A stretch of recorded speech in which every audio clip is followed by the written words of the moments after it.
자, 오늘 본문 말씀 가지고 여호수아 강의 26번째 시간으로 영원한 안식을 얻기 위하여라는 제목으로 함께 은혜를 나누겠습니다. 함께 우리 제목을 따라 하시겠습니다. 영원한 안식을 얻기 위하여. 한 번 더 따라 하시겠습니다. 영원한 안식을 얻기 위하여. 네, 고맙습니다. 오늘은 여호수아서 21장에 대한 강의를 하겠습니다. 21장 강의에 앞서 먼저 지난 시간 여호수아서 20장에 관한 말씀을 간단하게 드리겠습니다. 사랑하는 여러분, 여호수아서 20장부터 마지막까지의 말씀은 이스라엘 민족이 출애굽한 이후 가나안 정복 전쟁을 마친 후에 땅 분배까지 다 끝나고 나서 이 가나안에 정착하며 사는 동안 하나님의 자녀로서, 하나님의 백성으로, 선민으로서 어떻게 세상을 살아야 하는지에 대한 말씀입니다. 그리고 하나님께서는 그들을 향하여 제일 먼저 무엇을 명령하셨냐? 가나안 땅에 정착하면서 선민으로 살면서 도피성을 마련해라 라고 말씀하셨습니다. 도피성이라는 것이 무엇이었습니까? 부지불식간에 실수로 사람을 죽인 자가 피의 보복으로부터 자신의 생명을 지킬 수 있도록 성읍을 정했고요. 그 성읍에 가서 피하게 되면, 그 성읍으로 도망가게 되면 피해 보복을 당하지 않고 자신의 생명을 지킬 수 있는 그런 성을 말합니다. 그런 공간, 그런 마련하신 처소 성을 말합니다. 그 도피성입니다. 하나님께서 이렇게 도피성을 제정하신 것을 통해서 우리는 하나님이 어떤 분인가에 대해서 우리가 지난 시간에 생각해 봤습니다. 하나님은 우리의 생명을 매우 귀하게 여기시는 분이십니다. 하나님 앞에서 귀하지 않은 생명이 없습니다.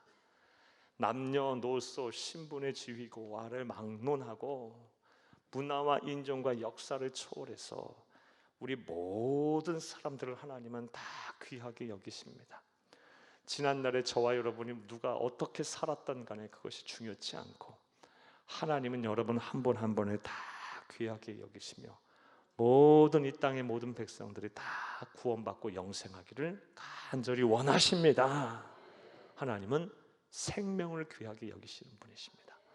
또 이 도피성의 제정을 통해서 우리는 하나님이 어떤 분인가에 대해서 배웠는데, 하나님은 약자를 특별히 보호하시는 하나님이십니다. 사랑하는 여러분, 자신이 힘이 있다면 그 약육강식의 시대에 부지불식간에 사람을 죽였다 할지라도 굳이 도피성에 피하려 하지 않을 거예요. 자신의 생명은 자신의 힘으로 지키면 되니까요. 하지만 힘이 없는 사람은 실수로, 과실치사로 사람을 죽였을 경우 생명을 보존할 수단이 없어요. 약자니까요.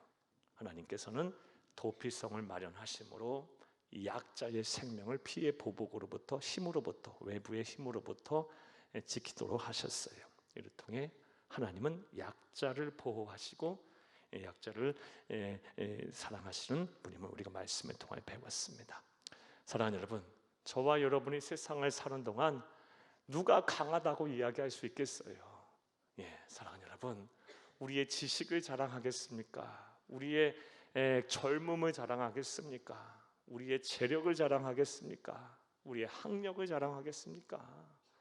아무리 많이 배우고 많이 가졌다 한들 세월 지나고 또 세상이 바뀌면요, 그것들 다 아무 소용이 없고 또 힘은 빠지게 마련이고 아름답고 그 젊었던 그 모든 시절도 시간이 지나면 다 지나가게 돼요. 사랑하는 여러분, 아무리 절세 미인이고 미남이었던 사람도 죄송하지만 60만 넘으면 미모가 다 평준화돼요. 다 똑같아. 그렇죠? 다 그 사람이 그 사람이야. 다 똑같은 거야.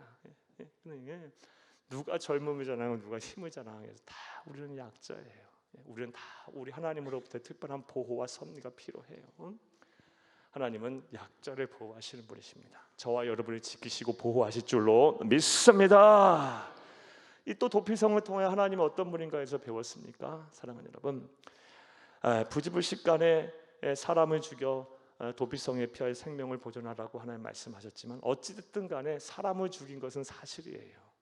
그리고 도피성에 이 머물러야만, 다시 말해 자유를 구속받아야만 자신의 생명을 부지할 수 있었던 거예요. 도피성을 떠나는 순간 그의 생명을 보존하기 어려웠어요. 그래서 이를 통해서 죄는 반드시 또 벌을 하셔야 하는 하나님의 공의의 하나님에 대해서 생각을 해봤어요.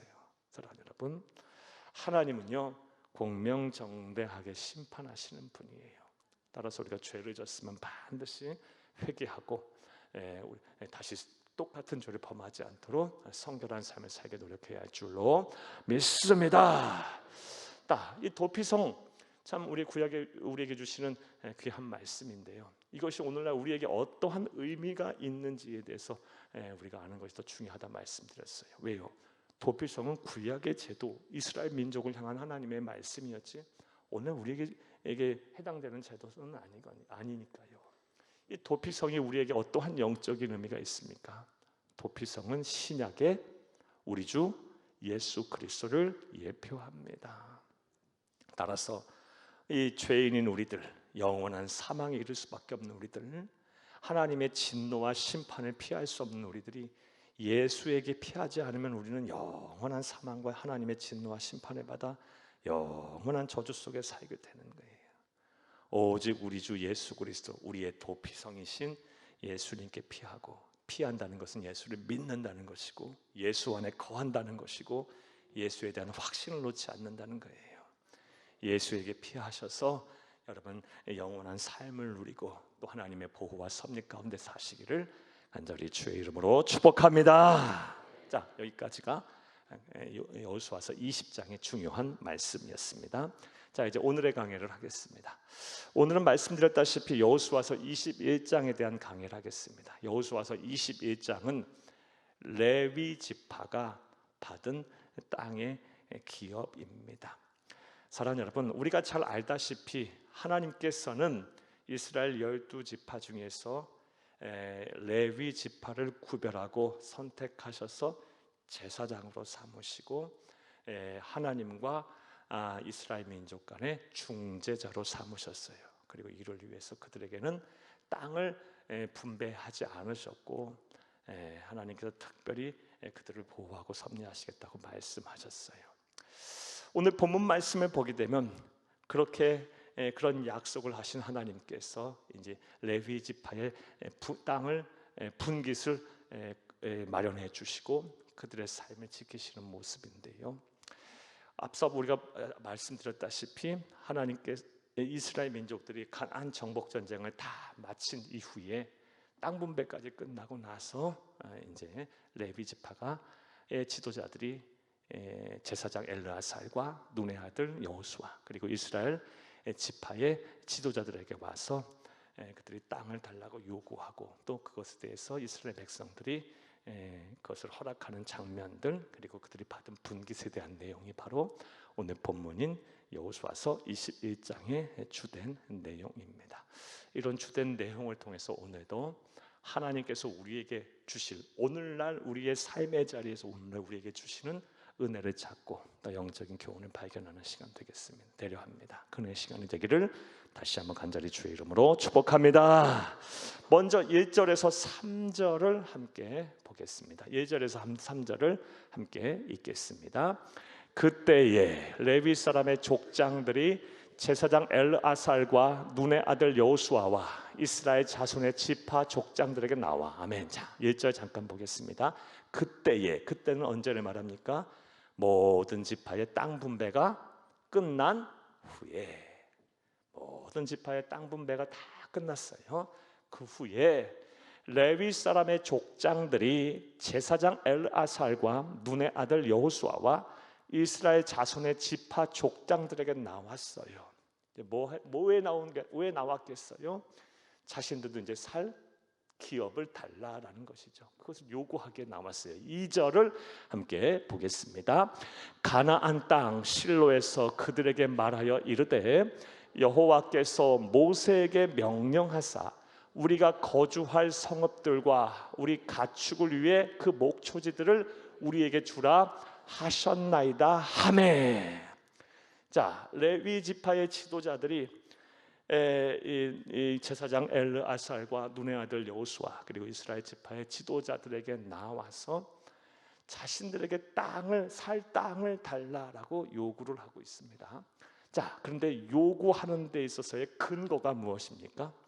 일찍이 가나안 정복 전쟁 이전에 모세를 통해서 하나님과 언약을 맺은 맹세, 다시 말해 하나님의 말씀을 근거로 해갖고 지금 땅을 달라고 요구하고 있어요. 그렇죠? 2절 말씀에 보면 여호와께서 모세에게 명령하사 우리가 거주할 성읍들과 가축을 위해 그 목초지를 우리에게 주라 하셨다. 이 하나님의 말씀에 근거해서 자신들의 필요를 채워달라고 요구를 하고 있습니다. 자, 이러한 2절 말씀에 나타난 이 레위 지파 지도자들의 모습을 통해서 오늘날 우리는 하나님으로부터 응답을 받는 기도를 어떻게 해야 하는지에 대해서 살펴볼 수 있어요. 자, 어떻게 기도해야 합니까? 하나님의 말씀을 근거로 해서 그 말씀을 붙잡고 하나님 앞에 여러분의 필요를 구하세요. 물론 그냥 하나님 나의 필요를 채우세요. 하나님 나를 좀 도와주세요. 나에게 좀 살 길을 예비하세요. 하나님 나 건강을 회복시키시고요. 하나님이요 나에게 물질도 주시고 내 자녀들과 손잡기를 열어주시고, 이렇게도 하나님은 들으세요.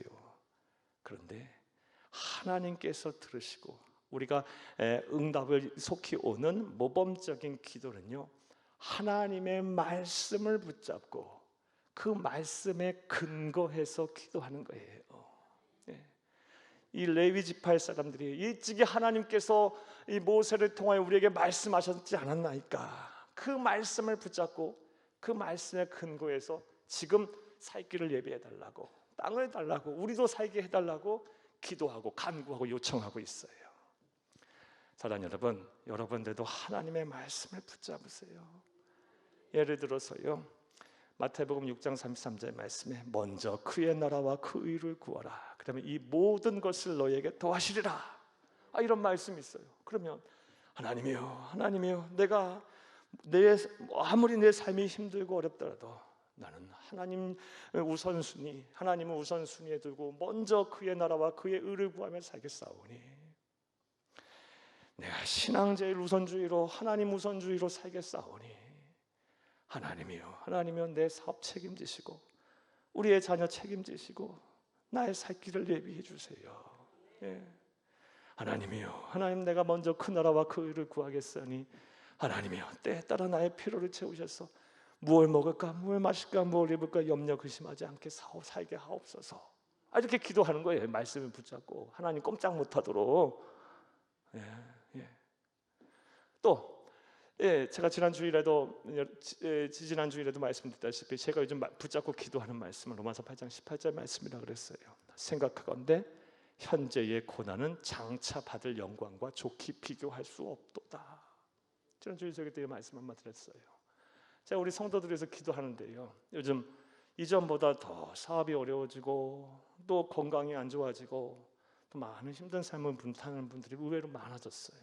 그래서 하나님 그 성도들에서 중보하며 기도하는 가운데 제가 붙잡고 있는 말씀이에요. 현재의 고난은 장차 받을 영광과 좋게 비교할 수 없도다. 하나님 그렇게 말씀하셨잖아요. 현재 여기서 말하는 현재 고난은 예수님 때문에 당하는 고난이에요. 예수님 때문에 당하는 손해예요. 입는 손해. 신앙을 지키려다가 내가 보는 손해들, 어려움들을 말해요.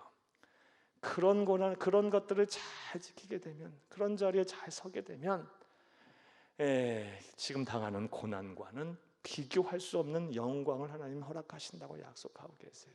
하나님이요 우리 성도들, 하나님 함께 하셔서 예수님 때문에 손해도 보고 또 예수님 신앙 지키다가 어려움도 당한다 할지라도 잘 끝까지 견디고 이겨내게 하시옵소서.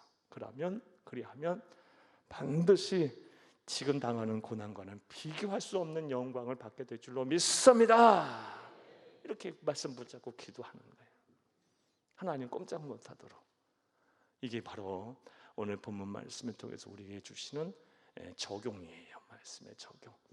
사랑하는 여러분, 지혜롭게 또 하나님의 말씀대로 기도하셔서 속히 기도 응답의 역사가 일어나는 복이 여러분에게 임하기를 간절히 주의 이름으로 축복합니다. 자, 다시 말씀으로 돌아와 보겠습니다. 사랑하는 여러분, 레위 지파의 자손들이, 지도자들이 이제 우리도 살 길을 예비해 달라고, 우리에게도 살 땅을 달라고, 하나님께서 그들에게는 땅 분배를 허락하지 않으셨어요. 하지만 우리도 살아야 되지 않겠어요? 하나님께서 모세에게 일찍이 목초지와 성읍들을 각 지파에서 이렇게 나누어 주겠다고 주라고 약속하지 않으셨나요? 이 하나님의 말씀을 근거로 해서 눈의 아들 여호수아와 제사장 엘르아살 그리고 이스라엘의 여러 지파의 지도자들에게 요구하고 있습니다. 자, 이러한 요구와 간청에 그들은 어떻게 응대했을까요? 보면 3절을 함께 보겠습니다. 이스라엘 자손이 여호와의 명령을 따라 자기 기업에서 이 성읍들과 그 목초지들을 레위 사람에게 주니라. 아멘. 이스라엘 자손들이, 그러니까 레위 지파를 제외하고 땅을 분배받은 모든 지파의 사람들이 여호와의 명령을 따라, 이게 중요하죠, 순종했어요. 자기의 기업에서 이 성읍들과 그 목초지들을 레위 사람에게 아낌없이 뭐합니까? 줬어요. 야, 이게 쉬운 일이 아니잖아요. 내 재산을, 내가 피땀 흘려 일고 내 재산을 나눠주는 거예요. 나도 부족한데, 나도 살기 넉넉하지 않은데 그것을 아낌없이 나눠주고 내준다는 것은 이거 쉬운 일이 아니잖아요. 네? 사랑하는 여러분, 그렇게 신앙인인 것처럼 행동하던 사람도요, 그 얼마 되지 않은 자기 재산 지키려고 하는 모습을 보니까요, 저 사람이 과연 신앙인이 맞나? 그 얼굴빛이 막 변하는데요, 세상 사람들도 저렇게 악하진 않겠다, 저렇게 완고하지 않겠다, 저렇게 완악하지 않겠다라고 제가 여겼던 적이 몇 번 있어요. 쉽지 않은 거예요. 자신의 기업을 나누어 주는 것, 자신이 피땀 흘려 노력해서 얻어낸 것을, 그것을 아무 조건 없이 하나님의 명령이라고 해서 내준다는 것, 나눈다는 것, 이건 쉬운 일이 아닌 거예요. 자, 그렇다면 이스라엘 백성들은 어떻게 이런 일을 할 수 있었을까요? 사랑하는 여러분, 이를 통해 우리 어떤 영적 교훈을 얻을 수 있었을까요? 이스라엘 백성들에게는 하나님의 명령이라면 반드시 지켜야 한다, 순종해야 한다라는 이 믿음이 있었기 때문에 이 일이 가능했던 거예요. 하나님의 말씀에 순종해야 한다, 이 확고부동한 믿음이 있었기 때문에 아낌없이 명령에 따라 자신의 것을 나눌 수가 있었던 거예요. 사랑하는 여러분, 창세기서부터 요한계시록에 이르기까지 일관성 있게 하나님께서 말씀하시는 말씀이 있어요. 하나님의 말씀에 순종하는 자가 복을 받는 거다.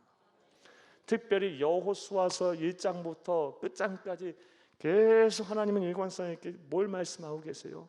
하나님의 말씀에 순종하니까 난공불락의 성인 여리고 성이 무너졌고요, 불순종하니까 별 볼 일 없는 성인 아이성에서 참패를 당했고요. 즉 순종하면 하나님께서 복을 주시고, 순종하는 자에게 하나님께서 그 뜻을 이루신다는 것이고, 불순종하는 자에게 하나님 함께하지 않으시고 오히려 망하게 하신다는 그 교훈을 우리에게 주고 있어요. 사랑하는 여러분, 이 이스라엘 자손들에게는요, 이 하나님의 명령이라면 순종하는 믿음이 있었기 때문에 그 일을 기꺼이 할 수가 있었던 것입니다. 사랑하는 여러분, 따라서 저와 여러분 또한 하나님의 말씀, 이 지켜 행하라는 말씀, 그리고 하지 말라라는 이 수많은 말씀들, 이 말씀을 잘 지켜 행하고 순종하는 저와 여러분이 되어야 할 줄로 믿습니다. 이것을 고린도 후서에서 사도 바울은 다음같이 표현하고 있어요. 1장 20절 함께 읽겠습니다.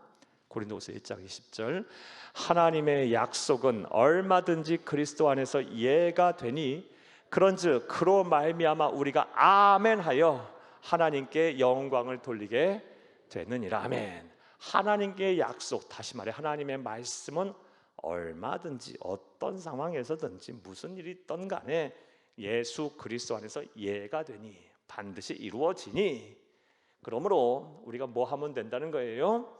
아멘하여 순종하여 옳습니다. 동의합니다. 그렇게 살겠습니다. 하여 이 약속의 말씀을 다 이루어 하나님께 영광을 돌려라 말씀이에요. 사랑하는 여러분, 저와 여러분 하나님의 말씀이라면요 아멘 하는 거예요. 순종하는 거예요. 옳습니다. 그렇게 살겠습니다. 난 하나님의 말씀대로 살겠습니다 라고 순종하세요. 그러면 예수 그리스도 안에서 하나님의 여러분을 향한 하나님의 약속의 말씀이 다 이루어질 거예요. 예가 될 거예요. 그래서 하나님께 영광을 돌리게 될 거예요. 이런 은혜와 복과 이런 은혜와 실천이 저와 여러분 가운데 충만하기를 간절히 주의 이름으로 축복합니다. 축복합니다. 이스라엘 자손에게는 이 아멘 신앙, 하나님의 말씀이라면 순종해야 한다라는 이 확고부동한 신앙이 있었기 때문에 아낌없이 자신의 것을 레위 지파에게 나누어 줬어요. 사랑하는 여러분, 우리 뒤에 보겠지만 무려 48개나 되는 성을 나눠줘요. 대단한 거예요 이거. 48개나 되는 성을 이스라엘 자손들이 각 지파에서 이렇게 뽑아서 하나님의 말씀들을 나누어 줘요. 자, 또 이러한 이스라엘 자손들의 행위를 통해서 우리는 또 다른 다음과 같은 영적인 교훈을 얻을 수 있어요. 이스라엘 자손들이 행한 이 공경에 처한 살 길이 막막했던 레위 지파에게 살 길을 마련해주고 그들의 필요를 공급한 이 모습을 통해서 우리 오늘날 우리 그리스도인들이 세상을 어떻게 살아야 하는지, 특별히 우리 주변에 있는 공경에 처한 이웃들을 어떻게 대해야 하는지에 대한 교훈을 우리가 얻을 수가 있습니다. 사랑하는 여러분, 우리 그리스도인들은요 공경에 처한 이웃들에게 하나님의 사랑을 나눠야 돼요. 그들의 필요를 채워주고 그들의 어려움을 문제를 해결해 줘야 되는 거예요. 이게 그리스도인의 삶이에요. 사랑하는 여러분, 이것은 예수님께서 이런 말씀하셨어요. 마태복음 미라고 나오는데 마태복음입니다. 여러분 나눠드린 페이퍼 보면 마태복음 10장 42절 함께 보겠습니다. 또 누구든지 제자의 이름으로 이 작은 자 중 하나에게 냉수 한 그릇을 주는 자는 내가 진실로 너희에게 이르노니 그 사람의 결단코 상을 잃지 아니하리라 하시니라. 아멘. 우리는 너무 우리 자신의 안위만을 돌보며 살아요. 정신없이 살다 보면 그렇게만 살아요. 조금 우리의 시선을, 우리의 관심을, 또 우리의 생각을 우리 주변에 조금 힘들고 어려운 이웃들에게 돌릴 필요가 있어요. 왜요? 그게 하나님의 시선이 거기 머물러 있으니까, 향해 있으니까. 그러면요 하나님께서는 더 많은 은혜를 내게 주시고 또 내게 더 많은 복을 주시고 놀랍게도 이전에 못 보던 걸 보게 하시더라고요. 이게 참 놀라운 은혜예요, 여러분. 이제 나의 이런 안위만을 돌보고 내 목표만을 위해서 열심히 사셨다면 조금만이라도 오늘 말씀하신 대로 냉수 한 그릇이라도 주는 자는 결단코 하늘에서 상을 잃지 않게 한다 하셨어요. 냉수 한 그릇 주는 건 아무것도 아니잖아요. 그렇죠? 조금만 우리의 시선을 돌려서 우리 예수 그리스도의 이름으로 하나님의 사랑을 온전히 베풀고 이런 선행을 일삼는 여러분 되기를 간곡히 주의 이름으로 부탁합니다. 심지어 로마서의 말씀에 보면 우리가 도와야 될 대상이 원수라도 그렇게 하라고 말씀하고 계세요. 이 말씀도 볼까요? 로마서 12장 20절 함께 읽겠습니다. 내 사랑하는 자들아, 너희가 친히 원수 갚지를 말고 하나님의 진노하심에 맡기라. 20절 말씀이 아니라 21절 말씀이네요. 20절, 내 원수가 줄이거든 먹이고 목마르거든 마시게 하라. 그리함으로 내가 숯불을 그 머리에 쌓아 놓으리라. 아멘. 21절 말씀인 것 같아요. 아마 여러분 이 앞절 말씀이고요. 원수 갚는 것은 하나님께 있다라는 말씀이 더불어서 뭐 해라? 너는 원수 갚는 걸 하나님께 맡기고 뭐 해라? 너는 원수가 줄이거든 먹이고 목마르거든 마시게 해라. 이런 말씀을 우리에게 주고 계세요. 자, 사랑하는 여러분, 하나님이 우리에게 주신 황금률, 반드시 지켜야 될 계명, 주는 것이 받는 것보다 복되다라는 말씀, 여러분 한번 볼게요. 사도행전 20장 35절 함께 보겠습니다. 범사에 여러분에게 모범을 보여준 바 같이 수고하여 약한 사람들을 돕고 또 주 예수께서 친히 말씀하신 바 주는 것이 받는 것보다 복이 있다 하심을 기억하여야 할지니라. 아멘. 물론 성경에 이 말씀 딱 박혀 있지는 않아요. 우리 예수님이 하신 말씀으로. 하지만 평상시 사도들이 예수님으로부터 이 말씀을 계속 들은 거예요. 그래서 사도행전에 이 말씀을 기록해 남겨놨어요. 친히 말씀하신 바 주는 것이 받는 것보다 복이 있다. 사람 정말 그런 것 같아요. 이왕이면 여러분 주는 자가 되세요. 베푸는 자가 되세요. 여러분 하나님의 사랑을 많이 베푸세요. 그러면 하나님의 사랑 베푼 것 이상으로 여러분에게 다시 되돌아올 거예요. 그 은혜가요. 우리 그리스도인은 그렇게 살아야 돼요. 우리 예수님이 그렇게 사셨으니까. 그냥 우리 성도들은요, 우리 새안교회 성도들은 그냥 베푸는 사람, 사랑이 막 넘치는 이 성도들이 됐으면 좋겠어요. 누굴 만나든 누구와 무엇을 하든 간에 나누어주고 베풀어주고 또 섬기는 그런 자리에 설 수 있기를 간곡히 주의 이름으로 부탁합니다. 자, 1절에서 3절까지 말씀 되셨습니까? 이스라엘 백성들 모든 지파의 땅 분배가 끝난 이후에 레위 지파의 지도자들이 제사장 엘르아살과 눈의 아들 여호수아 그리고 각 지파의 지도자들에게 찾아와서 하나님의 말씀을 근거로 해서 땅을 요구하고 있어요. 목초지와 성을 달라. 그러니까 사랑하는 여러분, 이스라엘 백성들이 그 하나님의 말씀에 아멘하고 순종해서 아낌없이 자신의 것을 내어 주었습니다. 자, 여기까지가 1절에서 3절까지의 말씀이고요.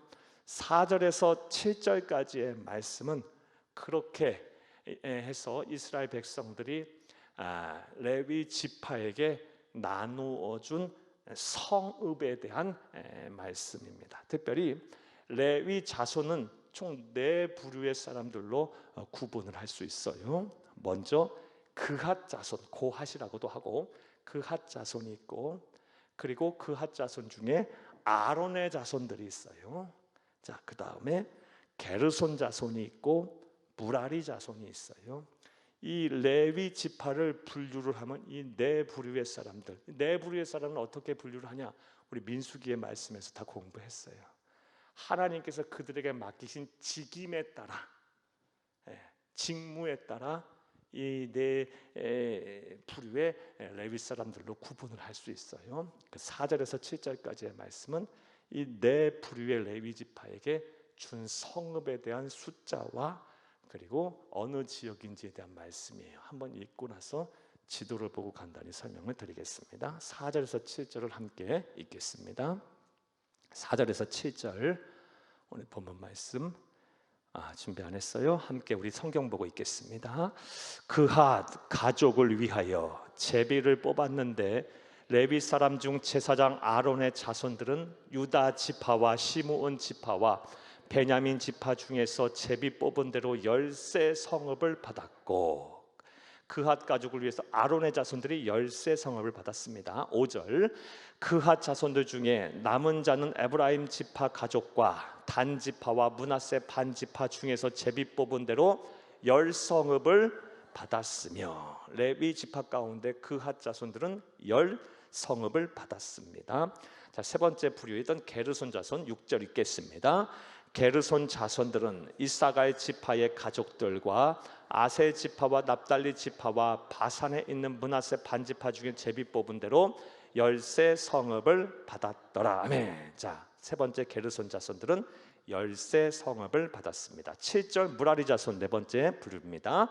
무라리 자손들은 그 가족대로 루벤 지파와 각 지파와 스불론 지파 중에서 12성읍을 받았더라. 무라리 자손들은 12성읍을 받았습니다. 자, 이 말씀이 여러분 나눠드린 페이퍼에 보게 되면 지도에 기록이 되어 있어요. 지도도 한번 보겠습니다. 자, 여러분 보시면 먼저 아론 자손 찾으셨습니까? 맨 밑에 초록색 유다, 시몬, 베냐민 기록이 되어 있죠.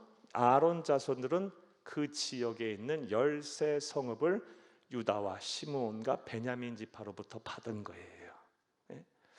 자, 그 다음에 그핫 자손들, 고핫이라고도 하고 보게 되면 서쪽 므낫세, 에브라임 그리고 단, 요 분홍색 요 지역에 있는 지파로부터 10성읍을 그들이 분깃으로 받았어요. 그래서 그 성읍에 살게 됐습니다. 자, 그 다음에 게르손 자손들은 저 위에 보게 되면 아셀, 납달리, 이사갈, 그 다음에 동쪽 므낫세 지파로부터 13성읍을 받았어요. 그리고 무라리 자손들은 저 스볼론, 갓, 루벤 지파로부터 12성읍을 분깃으로 받았어요. 이렇게 48개의 성읍을 각 지파로부터 레위 자손들은 받았고, 레위 자손은 한 곳에 모여 산 것이 아니라 이렇게 48개의 성읍에 흩어져 살게 됐어요. 자, 이해되셨죠? 자, 여기까지가 이제 7절까지의 말씀이고요. 8절부터 42절까지의 말씀은 읽지는 않겠어요. 이 그들이 받은 목초지와 성의 이름이에요. 이제 이거는 댁에 가셔서 읽어봐도 되겠어요. 오늘 우리에게 중요한 문제가 아니니까요. 자, 이제부터 우리에게 중요한 적용점을 찾겠어요. 자, 그렇다면 사랑하는 여러분, 왜 하나님께서는 레위 지파에게 한 지역의 땅을 분배해서 한 지역에 살게 하지 않으시고 이렇게 각 지파의 48개의 성읍에 흩어져 살게 하셨을까요? 그래서 그들로 하여금 목초지를 받고 11조를 받아 살게 하셨을까요?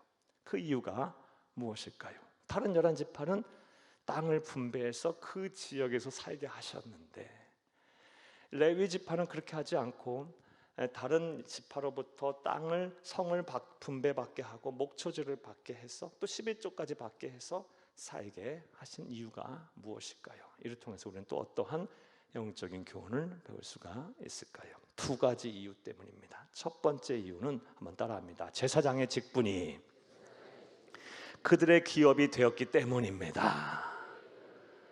제사장의 직분이 그들의 기업이 되었기 때문에 하나님께서는 땅을 기업으로 주지 않으셨어요. 자, 여호수아서 18장 7절을 함께 읽겠습니다. 레위 사람은 너희 중에 분깃이 없나니 여호와의 제사장 직분이 그들의 기업이 됨이며 각각 루벤과 므낫세 반지파 요단 저편, 이건 안 읽어도 되겠습니다. 레위 사람은 너희 중에 분깃이 없다. 땅을 분배하지 말고 여호와의 제사장 직분이 그들의 기업이 된다. 그래서 한 지역의 땅을 분배 살게 한 것이 아니라 48개 성에 흩어져 살게 하신 거예요. 사랑하는 여러분, 자, 그렇다면 제사장의 직분이 기업이 돼서 48개 성읍에 살게 하셨다고 했는데 이 제사장의 직분으로서 그들이 감당해야 했던 사명이 무엇일까요? 이것도 여러 가지 말씀을 통해서 확인해 드릴 수 있는데 오늘 본문 말씀을 통해서만 그 답을 한번 찾아봐도 충분할 것 같아요. 사랑하는 여러분, 48개 성에 흩어져 살면서 제사장의 직분을 감당한다라는 것은 무슨 사명을 감당하는 것이었을까요? 먼저 여러분 41절과 42절을 함께 보겠습니다. 레위 사람들이 이 자손의 이스라엘 자손 기업 중에서 받은 성읍은 모두 48성읍이요 또 그 목초지들이라. 이 각 성읍의 주위에 목초지가 있었고 모든 성읍이 다 그러하였더라. 아멘. 다른 지파에게 땅을 분배할 때는요 굳이 목초지에 대한 이야기를 하지 않아요. 성과 지경에 대한 말씀만 하지 다른 말씀 안 하는데 레위 지파에게 땅을 주고 성을 기업으로 주면서 더불어서 목초지를 그들에게 주었다. 목초지가 있었다라는 얘기를 계속하고 있어요. 성경은 이를 통해 우리에게 뭘 말하고 있는 걸까요? 사랑하는 여러분, 레위 지파가 48개 성읍에 흩어져 각 이스라엘 전역에 흩어져 살면서 그들이 감당해야 될 사명 뭐예요? 목초지를 주었다. 어떤 영적인 상징성이 있을까요? 영적으로 영적 목자로서의 삶을 살라라는 거예요. 그들이 받은 사명은 목양의 사명이었던 거예요. 되셨습니까? 목양의 자리에 서서 오늘날로 말하면 목회자로서의 삶을 살라라는 거였어요. 이스라엘 민족을 목회하는 목회자로서의 삶을 살아라. 예배를 주관하고 하나님과 하나님의 백성들 사이에 중재자가 돼서 그들을 위하여 축복하고 기도해라. 그들이 아파하고 그들이 힘들어할 때 그들을 위로하고 그들을 구제하고 그들을 돕고 그들을 섬겨라. 목양의 자리에 서라 라고 말씀하셨던 거예요. 그리고 하나님의 말씀을 잘 가르쳐라. 이런 의미로서 한 지역에 살게 하지 않으시고 48개 성읍에 흩어져 살게 하신 거예요. 그들은 이스라엘 민족의 영적 목회자였던 거예요. 이 사명을 받은 거예요. 이해되셨습니까? 그래서 한 지역에 머물게 아니고 흩어져 살게 하시면서 목초지를 특별히 주셨고 더불어서 11조를 받으면서 그들이 그것을 가지고 생업을 이어가게 하셨던 것입니다. 자, 또 두 번째로 사랑하는 여러분, 그들이 48개 성읍에 흩어져 살게 하셨던 이유가 무엇일까요? 그들의 사명이 무엇일까요? 또 다른 사명은요, 오늘 본문 말씀과 같은 말씀은 민수기 35장 5절을 통해 알 수 있어요. 민수기 35장 5절 함께 보겠습니다. 성을 중앙에 두고 성밖 동쪽으로 2000규빗, 남쪽으로 2000규빗, 서쪽으로 2000규빗, 북쪽으로 2000규빗 측량할지니 이는 그들의 성읍에 들이며. 아멘. 자, 이게 무슨 말씀이냐? 우리 민수기 이미 35장 공부 다 했었던 말씀이에요. 레위 지파에게 48개 성을 주면서 성과 성 사이의 거리가 어느 정도 돼야 되는지에 대한 말씀이에요. 동서남북 2000규빗씩 떨어져 있어야 된다. 2000규빗씩 레위 지파는 다 떨어져 살아야 한다. 이 말씀이에요. 2000규빗이 어느 정도 되는 거리냐? 사랑하는 여러분, 16km, 17km 되는 거리예요. 약 16km, 17km씩 다 레위 지파는 떨어져 사는 거예요. 48개 성이. 자, 그렇게 살게 하시면서 하시려고 하셨던 말씀이 뭐예요? 의도가 뭐예요? 그곳을 뭐로 하라? 어떻게 해라? 거룩한 장소로 변화시켜 나가라. 48개 성읍에 각각 16km씩 떨어져 살면서 각 너희들이 거하는 곳을 어떻게 해라? 거룩한 하나님의 나라로 바꾸어 가라. 이 사명을 주시기 위해서 하나님께서 그들을 한 곳에 머물게 하지 아니하시고 48개 성에 흩어지게 하신 거예요. 이게 되셨습니까?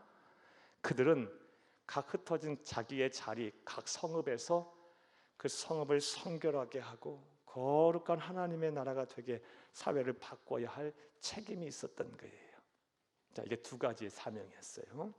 자, 그럼 이것이 오늘 우리에게 어떠한 의미가 있느냐? 이게 우리에게 중요하겠죠. 자, 그런데 베드로전서 2장 9절 말씀에 보게 되면 우리를 향하여 하나님이 무엇이라고 말씀하고 계십니까? 너희는 택하신 족속이요. 자, 뭡니까? 왕 같은 제사장이요. 왕 같은 제사장이요. 왕 같은 제사장이라고 말씀하고 계세요. 하나님은 거룩한 나라요, 그의 소유된 백성이라고 말하고 있어요. 바로 구약에는 레위 지파의 사람들 중에서도 일부가 제사장이었지만 오늘날 신약의 시대, 우리 예수님께서 이 세상에 오신 이후에 모든 율법이 완성이 됐어요. 우리 주 예수 그리스도에 의해서 재해석이 됐는데 오늘날 신약 시대에 사는 에서에 있어서의 성령의 시대, 교회 시대에 있어서의 제사장 레위 지파는 누구다? 예수를 그리스도 믿어 구원을 받은 먼저 믿은 우리들이에요. 우리들이 레위 지파고 영적 제사장인 거예요.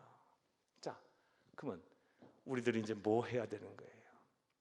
오늘 본문 말씀 이 여호수아서 21장 말씀을 통해서 그들이 우리가 배운 그들의 두 가지 사명, 세상의 삶의 자리에서 뭐 해라? 목양해라.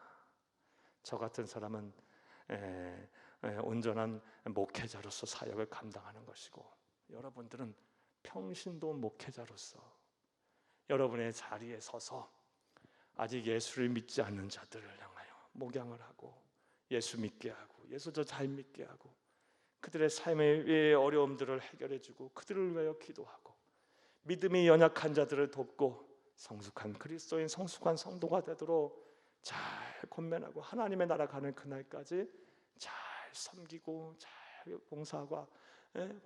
봉사와 힘을 다하여 그들을 목양하라. 이것이 오늘날 저와 여러분에게 주시는 영적 레위지파를 향한 하나님 주시는 사명이에요. 사랑하는 여러분, 이루에서 우리는 먼저 예배를 아주 생명같이 귀하게 여겨야 될 것이고요, 하나님의 말씀으로 잘 무장이 돼야 될 거예요. 무엇보다 우리의 마음에 누구의 마음이 있어야 돼요? 하나님 아버지의 마음이 있어야 될 거예요. 그래서 이 예배를 생명같이 귀하게 여기고 하나님의 말씀으로 무장이 되고 또 이 하나님 아버지의 마음을 가지고 우리의 삶의 자리에서 또 우리 세상에서 또 교회에서 또 학교 자리에서 또 사회 가정에서 여러분이 평신도 목회자로서 여러분 목양을 최선을 다해 하시기를 간절히 주의 이름으로 부탁합니다. 이게 첫 번째 오늘날 우리 레위지파에게 사명이에요. 또 다른 사명은 레위지파가 동서남북 2000규빗 떨어진 지역에 흩어져 살면서 그들의 살고 있던 지역을 거룩한 하나님의 나라로 바꾸는 사명이 있었듯이 저와 여러분도 우리가 한 곳에 모여 살고 있는 거 아니잖아요. 그렇죠? 이단과 사이비드처럼 아니면 어떤 특별한 공동체처럼 우리가 다 이 현실에서 벗어나 저 어디 산속에 들어가서 우리가 공동체적인 삶을 사는 거 아니잖아요. 그게 하나님의 특별한 은사가 아니면 그것이 하나님의 뜻은 아니에요. 우리가 서야 할, 우리가 살아야 할, 그리고 우리가 이 땅에 이루어야 될 하나님의 나라는 세상 속에 있어요. 우리는 세상 속에서 살면서 우리의 삶의 자리, 우리의 가정, 우리의 직장과 사업장, 우리의 이웃들을 어떻게 바꿔 나가야 돼요? 거룩한 하나님의 나라로 바꾸어 가야 돼요. 여러분 까닭에 여러분의 가족, 친척, 이웃 모든 형제들이 다 예수를 믿고 구원을 받기를 바랍니다. 여러분 까닭에 모든 우상 숭배가 다 근절이 되고 제사가 무너지고 여러분 까닭에 아주 음란하고 타락한 그런 모든 가계의 저주가 다 끊어지기를 간절히 주의 이름으로 축복합니다. 여러분이 기도하는 대로, 여러분이 영적 제사에서 기도하는 대로 여러분은 하늘에서 다 기도가 다 하늘에 상달되어 다 축복의 역사로 나타나 좋지 못한 습관을 가지고 악한 마음들, 악한 생각을 가졌던 이런 사람들의 모든 이 생각, 이 성품이 변화되고 인격이 달라지고 가정이 변화되고 여러분의 삶의 자리가 하나님의 나라로 변화되길 간절히 주의 이름으로 축복합니다. 이게 오늘날 영적인 제사장으로서 우리가 감당해야 될 사명입니다. 자, 이해되셨습니까? 이런 사명을 잘 감당하기를 간절히 바랍니다. 자, 이런 사명을 이제 한 문장으로 제가 정리를 했어요. 한번 따라하시겠습니다. 예배를 생명처럼 귀하게 여기고 삶의 자리에서 하나님의 말씀을 가르치고 전하여 그곳이 거룩한 하나님의 나라가 되게 하라. 이게 우리의 영적 제사장으로서의 사명이에요.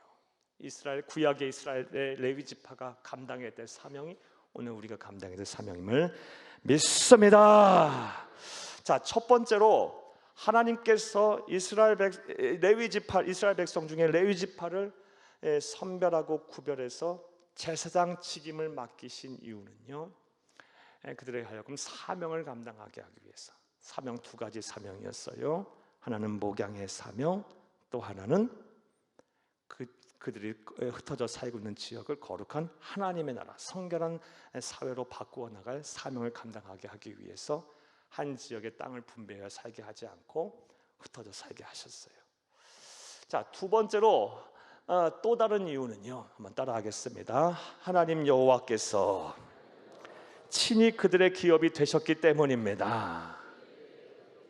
첫 번째 이유는 제사장의 직분이 기업이 되었기 때문이고, 또 다른 이유는요, 사랑하는 여러분, 하나님께서 친히 그들의 기업이 되셨기 때문에 굳이 땅 분배 안 하고 흩어져 살게 하셨던 거예요. 이 말씀도 보겠습니다. 여호수아서 13장 33절을 함께 읽겠습니다. 오직 레위 지파에게는 모세가 기업을 주지 아니하였으니 이는 그들에게 말씀하신 것과 같이 이스라엘 하나님 여호와께서 그들의 기업이 되심이었더라. 아멘. 그래서 하나님이 기업이니까 땅을 분배 안 하는 거예요. 굳이 하나님이 기업인데 앞선 제사장의 직분이 기업이었고, 사랑하는 여러분, 그럼 여기서 말하는 하나님이 나의 여호와 하나님이 이 레위 지파의 기업이다, 오늘날 말하면 나의 기업이다라는 말의 의미가 무엇일까요? 그건 간단해요. 하나님이 나를 뭐 하신다? 책임지신다. 하나님이 나의 기업이다. 하나님이 나의 보호자가 되시고 구원자가 되시고 나를 책임지는 분이 되신다는 말씀이에요. 사랑하는 여러분, 여러분 이 믿음이 있으십니까? 하나님이 여러분을 책임지실 거예요. 이 믿음을 가지고 사세요. 사랑하는 여러분, 앞서 우리 말씀 본 대로 마태복음 6장 말씀에 보게 되면 예수님께서 이 말씀을 분명히 하셨어요. 마태복음 6장 31, 32절 함께 보겠습니다. 그러므로 염려하여 이르기를 무엇을 먹을까 무엇을 마실까 무엇을 입을까 하지 말라. 이는 다 이방인들이 구하는 것이라. 이거를 구약의 말씀, 오늘의 말씀으로 하게 되면, 본문의 말씀을 하게 되면, 이는 하나님이 기업이 아닌 사람이나 하는 얘기고 걱정이고, 하나님이 기업인 사람은 뭐 한다? 무엇을 먹을까 무엇을 마실까 무엇을 입을까 염려 안 합니다. 32절 하반절 읽겠습니다. 너희 하늘 아버지께서 이 모든 것이 너희에게 있어야 할 줄을 아시느니라. 하나님이 책임지시겠다는 말씀이에요. 그리고 나서 이어지는 말씀이 그런즉 너희는 먼저 그의 나라와 그의 의를 구하라. 그럼 이 모든 것은 너희에게 더하시리라라는 말씀이에요. 사랑하는 여러분, 하나님이 저와 여러분의 기업이 되심을 믿으시기 바랍니다. 그리고 여러분이 하실 수 있는 일을 담대하게 하세요. 하나님이 나의 기업이 되신다는 이 믿음에 대한 확신을 잃지 마세요. 두려워하지 마시고 담대하게, 당장 삶이 힘들고 어렵다 할지라도 하나님은 나의 기업이 되신다. 하나님은 나를 책임지신다. 반드시 나를 책임지실 것이다. 무엇을 먹을까 무엇을 마실까 무엇을 입을까 염려하는 것은 하나님의 기업이 아닌 사람들, 이방인들이나 구하는 것이고, 하나님은 나를 책임지실 것이라는 확신을 가지고 지금 여러분이 하실 수 있는 일을 하나님 주신 하나님께 지혜를 구하며 최선을 다해서 하세요. 그 결과는 하나님 앞에 맡기세요. 반드시 여러분에게 하나님 가장 선한 길을 여러분을 인도하실 줄로 믿습니다. 자, 사랑하는 여러분, 저는 지금까지 두 번째로 하나님께서 왜 레위 지파에게 땅을 분배하지 아니하고 이렇게 48개 성읍에 흩어져 살게 하셨 이유가 무엇인지 말씀을 드렸어요. 먼저는 땅이 그들의 기업이 아니라 제사장의 직분이 그들의 기업이었기 때문에, 그리고 그 제사장의 직분으로서의 감당해야 될 사명은 목양의 사명이었고, 그들이 살고 있는 지역을 거룩한 하나님의 나라로 바꿔야 될 사명이 있었어요. 오늘 저와 여러분이 감당해야 될 사명이기도 해요. 또 다른 이유는 하나님이 친히 기업이 되시니까, 하나님이 기업이 되시는데 하나님보다 귀한 게 어디 있어요? 사랑하는 여러분, 결국 우리는 하나님과 영원토록 살 존재인데 그것보다 더 귀한 게 어디 있어요? 하나님이 책임지시는 자로서의 삶을 사는 것만큼 큰 복은 없어요. 그래서 땅을 굳이 기업으로 주시지 않은 거예요. 그리고 실제 레위 사람들의 삶을 하나님은 책임지셨어요. 자, 이러한 말씀에 대한 여러분 확신을 여러분의 마음에 가지시고, 그리고 담대하게 내가 이제 영적 제사장이다, 레위 지파다, 영적 레위 지파다라는 믿음을 가지고 하나님 여러분 주시는 사명을 잘 감당하기를 간절히 주의 이름으로 부탁합니다. 자, 지금까지 42절까지에 대한 적용의 말씀이었습니다. 자, 이제 43절에서 45절의 말씀을 보겠는데, 43절에서 45절 말씀은요, 어찌 보면 여호수아서 1장부터 21장까지에 대한 결론에 해당되는 말씀이에요. 가나안 땅을 정복하고 모든 땅을 분배, 레위 지파까지 분배한 기업을 분배한 이후에 모든 최종적으로 정리를 하는 말씀이에요. 43절에서 45절을 함께 읽겠습니다. 여호와께서 이스라엘의 조상들에게 맹세하라 주리라 하신 온 땅을 이와 같이 이스라엘에게 다 주셨으므로 그들이 그것을 차지하여 거기에 거주하였으니 조상들에게 맹세하여 주리라 하신 온 땅을 다 주었다. 자, 약속하신 거 다 지키셨죠? 하나님? 하나님은 신실하신 분이에요. 말씀하신 거 반드시 지키시는 분이에요. 자, 거기에만 머무시는 분이 아니고 하나님은요 언제나 더 넘치도록 우리에게 주시는 분이에요. 더 플러스된 은혜, 더 부어주시는 은혜가, 이게 참 기가 막힐 은혜가 늘 우리에게 하나님 더 주시는 분이에요. 내게 구하는 것, 나와 약속하신 것만 주시는 분이 아니고요, 거기에 더 큰 은혜를 부어주시는 분이에요. 이스라엘 백성들이 더 큰 은혜를 받았어요. 그것이 무엇일까요? 44절을 함께 읽겠습니다. 여호와께서 그들의 주위에 안식을 주셨으되 그 조상들에게 맹세하신 대로 하셨으므로 그들의 모든 원수들 중에 그들과 맞선 자가 하나도 없었으니 이는 여호와께서 그들의 모든 원수들을 그들의 손에 넘겨 주셨음이니라. 45절도 읽겠습니다. 여호와께서 이스라엘 족속에 말씀하신 선한 말씀이 하나도 남음이 없이 다 응하였더라 하면 44절과 45절의 말씀을 통해서 하나님 주시는 은혜가 무엇입니까? 안식을 주셨어요. 땅만 주시면 뭐예요? 안식을 주셔야 진정한 복에 대한 완성이죠. 땅만 다 주시고 맨날 그냥 적들이 쳐들어오고 맨날 나가 싸워 막아야 하고 또 맨날 피를 흘려야 한다면, 그 땅 지키려고 그냥 아둥바둥 살아야 한다면 저는 이게 무슨 은혜이자 무슨 축복입니까? 거기에 더불어 안식을 더하여 주셔서 이스라엘 백성들과 감히 맞설 자가 없었더라 라는 말씀을 하고 계세요. 하나님 이런 분이에요. 이런 분.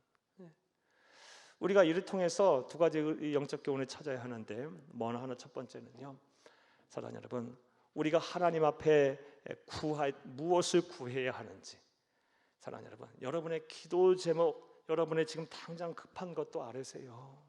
하지만 더 중요한 것은 하나님이 주시는 안식을 구하세요.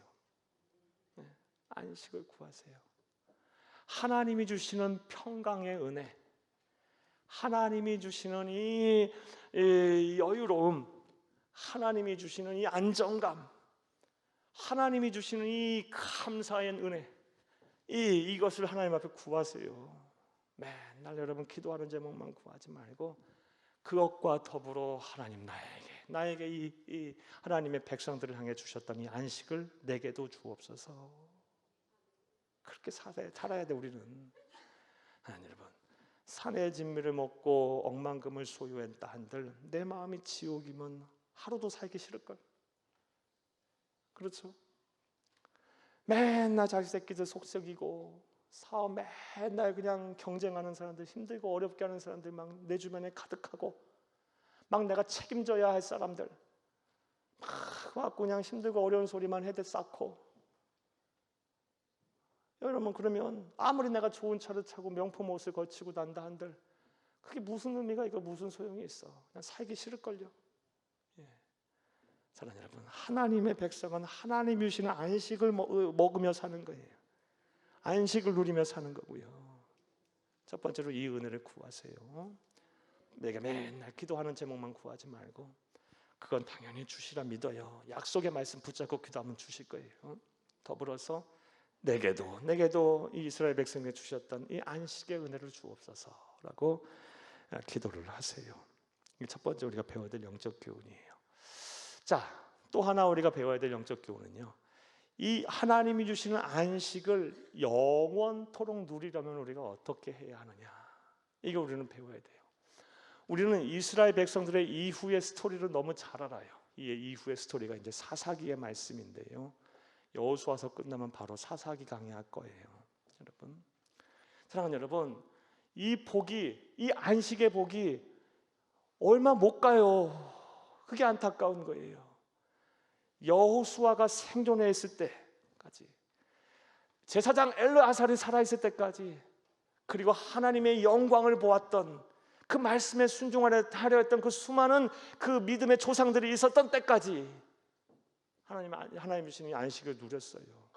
그런데 그들이 시간이 지나 세상을 다 떠나고 없고 나자 이스라엘 백성들은요, 하나님 주신 안식과는 거리가 먼 삶을 살게 돼요. 그들이 땅을 잃어버렸나요? 아니요, 땅 잃지 않았어요. 하지만 끊임없이 하나님의 진노와 심판을 받게 돼요. 이 민족이 끊임없이 쳐들어와요. 안식과 거리가 먼 삶을 살아요. 왜 그렇게 됐을까요? 사사기의 말씀, 또 앞서 서두에 여호수아서에서, 또 창세기부터 요한계시록까지 일관성 있게 하나님 말씀하시고 있는 핵심 주제가 있다 그랬어요. 그것이 무엇입니까? 하나님의 말씀에 순종하는 자는 복을 받는다. 그들이 불순종했기 때문에 영원한 안식과는 거리가 먼 삶을 살게 된 거예요. 사랑 여러분, 영원한 안식이 우리에게 필요한 거예요. 잠시 반짝거리고 그냥 타오르다가 없어지는 복은요, 복이 아니에요. 여러분 그 복도 누려야 되지만 우리는 영원토록 반짝반짝 빛나는, 계속해서 뜨거운 따뜻한 이 복이 내 안에 나를 감싸 안아야 하고, 그리고 그 복을 누리며 살 수 있어야 돼요. 답은 하나하나 하나님의 말씀에 순종하는 자가 그 복을 받는 거예요. 여러분 안식을 구하되 그 안식이 영원한 안식이 되려면 하나님의 말씀에 순종하는 진정한 신앙인들이 다 되시기를 간절히 주의 이름으로 축복합니다. 이게 오늘 말씀에 대한 결론이자 우리가 들어야 될 하나님의 음성입니다. 한번 따라 하시겠습니다. 우리가 영원한 안식을 얻으려면 하나님의 말씀에 순종해야 한다. 한 번 더 따라 하시겠습니다. 우리가 영원한 안식을 얻으려면 하나님의 말씀에 순종해야 한다. 자, 여러분 써드린 대로 한번 읽어볼까요? 하나님이 베푸시는 영원한 안식을 얻기 원한다면 당장 삶이 힘들고 어렵다 할지라도 하나님의 말씀에 온전히 순종하라. 이게 오늘 우리에게 주신 하나님의 말씀이자 이스라엘 여호수아서에 나오는 이스라엘 민족이 출애굽한 이후 가나안을 정복하고 땅을 분배받은 그 모든 일련의 과정 속에서의 끝난 후에 내리는 결론의 말씀이에요. 이 말씀을 마음에 잘 새기고 하나님의 나라 가는 그날까지 이 말씀을 지키고 사셔서 부디 꼭 부탁드리고 꼭 그렇게 되길 바라요. 영원한 하나님이 주시는 영원한 안식을 누리며 살 수 있기를 간절히 주의 이름으로 축복합니다.